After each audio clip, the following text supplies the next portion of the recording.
The heat scorched the stones of Jerusalem like an oven set ablaze by the wrath of heaven itself. It was July 1099. The city had seen centuries of conquerors come and go, but never had it witnessed a storm such as this. Thousands of armored warriors, sunburnt and hollow-eyed from years of marching across hostile lands, now gathered before its ancient gates. When Emperor Alexios I Komnenos appealed to Pope Urban II for military aid, he hoped for mercenaries. Disease, hunger, and skirmishes had whittled their numbers. Yet their resolve was unshaken. Before them stood Jerusalem, held by the Fatimid Caliphate, a Shiite Muslim power that had recently seized the city from the Seljuks. The city's defenders were well prepared, reinforced walls, a determined garrison, and plenty of provisions. Medieval chroniclers, both Christian and Muslim, describe a city awash in blood. Tancred, for instance, granted safe conduct to some groups that had taken refuge in mosques. We dive deep into the moments that shaped civilization, where myth and fact wrestle for dominance. The Kingdom of Jerusalem was established, a crusader state governed by those who believed they had a divine right to rule. Godfrey of Bouillon refused the title of king, insisting he would not wear a crown of gold where Christ wore one of thorns. The Muslim world, shocked by the fall of Jerusalem and the slaughter that followed, began to unify in ways it had not for decades. From the ashes of 1099 would eventually rise figures like Saladin, who would in time retake the city. The First Crusade lit a fire that would burn for centuries, shaping Christian-Muslim relations, international diplomacy, and even modern geopolitics. Remember this. Empires rose and fell for it, prophets walked through its valleys, and in 1099, a band of Christians crossed oceans and deserts, not for wealth or glory, but to reclaim the heart of their world. Whether you see them as heroes or fanatics, the men of the First Crusade etched their story into eternity. The scars of that siege are still visible in the conflicts of our time. But the motivations? They are eternal faith, loyalty, courage, and the longing to reclaim something sacred. Instead, he styled himself advocate of the Holy Sepulchre, a title that signaled both humility and power. They had taken Jerusalem by sword and blood, but they believed they were fulfilling a divine promise. Can such violence ever be justified by faith?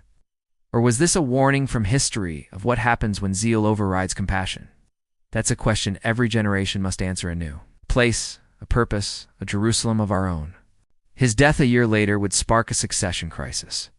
But for a moment, however, fleeting the vision of a Christian Jerusalem had been realized. In a world where belief often fades into cynicism, Siege of Jerusalem reminds us of the terrifying beauty of conviction, the kind of belief that moves men to cross continents, defy empires, and carve their destiny in stone. Don't just watch history, live it with us. Subscribe now and never miss the stories they didn't teach you in school. Moreover, the surviving Eastern Christians, Greek Orthodox and Syrian, were largely spared, seen as spiritual brethren rather than enemies. The city was now in Christian hands for the first time in over 450 years. On July 15th, Crusaders gathered at the Church of the Holy Sepulchre and fell to their knees, weeping, not from grief, but from triumph. They had done the unthinkable. Fulcher of Chartres claimed, "No one could walk through the city without treading on corpses." The Muslim historian Ibn al-Athir recorded, "The Franks killed more than 70,000 people."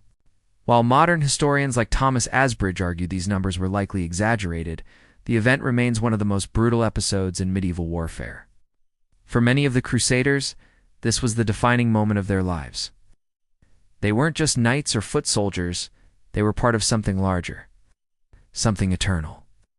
This sense of unity, forged in faith and tested by fire, would go on to inspire future crusades, pilgrimages, and even political movements centuries later.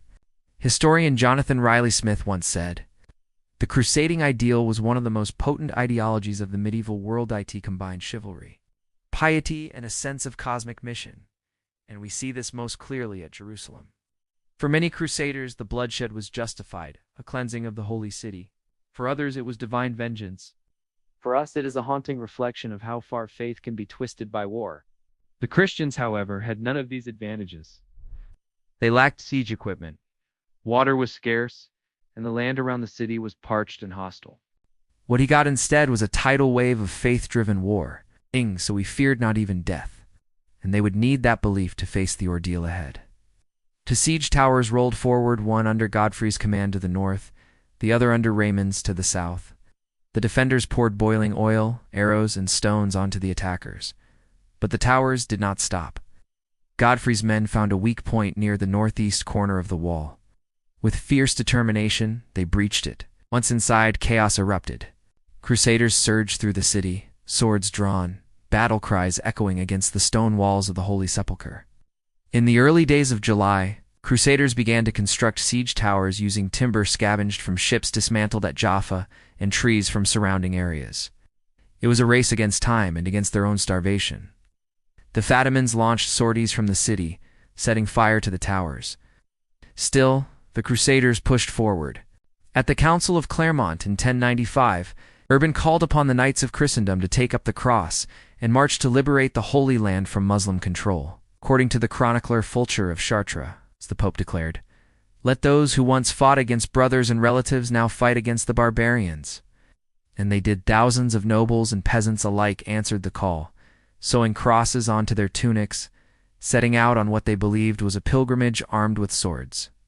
They weren't driven by gold or empire, nor by the vanity of kings. They were men who believed they carried the sword of God, and they had come for Jerusalem not to negotiate. Not to besiege in the manner of mere warlords, but to take it, reclaim it, sanctify it through steel and blood. This is the story of the siege of Jerusalem in the First Crusade, a moment that defined 1,000 years of religious conflict, staggering events soaked in paradox, holy fury and human cruelty, faith and fire, redemption and massacre.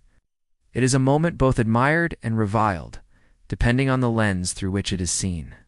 But to ignore it is to ignore one of the most consequential moments in Western and Middle Eastern history. The Christian knights, led by men like Godfrey of Bouillon, Raymond IV of Toulouse, and Tancred of Hauteville, were not merely soldiers, they were crusaders, men fueled by a cause they believed divine. The roots of the Crusades stretch back decades earlier. The Byzantine Empire was crumbling under pressure from the Seljuk Turks. By the time they reached Jerusalem in June of 1099, only a fraction of the original crusading army remained. But something deeper burned within them. Chronicler Raymond of Aguilars wrote, "We believed it was God's will that we came to this city." Then came July 13th, the final push. And now we must address the most controversial moment of the siege, the massacre. But not all was savagery. In the days following the conquest, some crusaders showed mercy. If you're captivated by moments like these, where history bends under the weight of belief, battle, and destiny make, sure to subscribe to Vertex of Time. The siege of Jerusalem didn't just end with a bloody conquest. It reshaped the religious and political landscape of the region for centuries. But there's more. The siege wasn't just about religion. It was also about identity. Of course, we can't ignore the consequences. As the dust settled in July 1099, and the Crusaders knelt at the tomb of Christ, the paradox of the moment became clear. And yet there's something undeniably powerful in the image of weary men, scarred by years of war, kneeling in silence before what they believed was the holiest ground on earth.